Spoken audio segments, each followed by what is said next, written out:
Convert the following expression into rectangular form.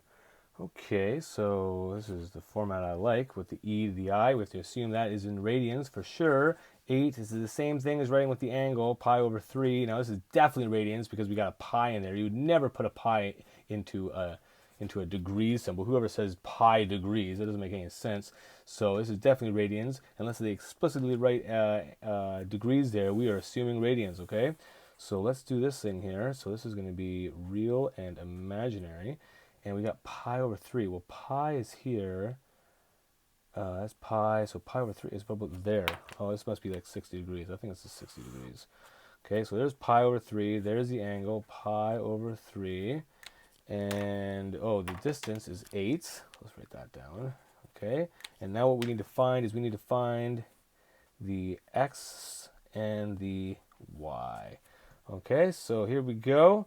So x, well, we know that cosine of pi over 3 is equal to adjacent over hypotenuse. So adjacent, so it's going to be x over 8.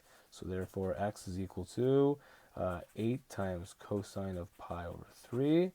And here, sine of pi over 3 is going to be equal to, sine is opposite, so it's going to be the y over 8. So y is equal to 8 sine pi over 3. And there it is right there. And now let's plug it in.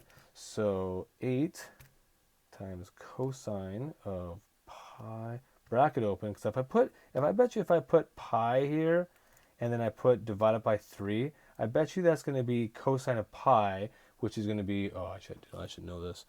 It's going to be 0. I bet you it's actually going to be 0. Oh, no, it's not. It's interesting, but it's definitely a negative value. It's not right. I thought cosine of pi isn't cosine of pi? Oh, it's -1. Okay. Oh, okay. Anyways, yeah, so you have to make sure you put that in brackets, right? So when I do this, it has to be 8 cosine, bracket open, pi divided by 3, right? If I just put cosine pi, it's going to do cosine pi and then divide that by 3. So I want to have that thing right there. So cosine pi over 3, there is 4.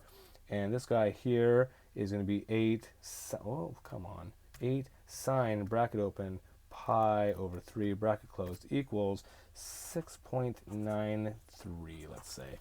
Okay. These are both positive values here, where the absolute angle is same as the absolute angle. The relative angle is the same as the absolute angle because we're in the first quadrant. So we can write this thing down directly. X is in the real part, so it's going to be 4 plus 6.93 I.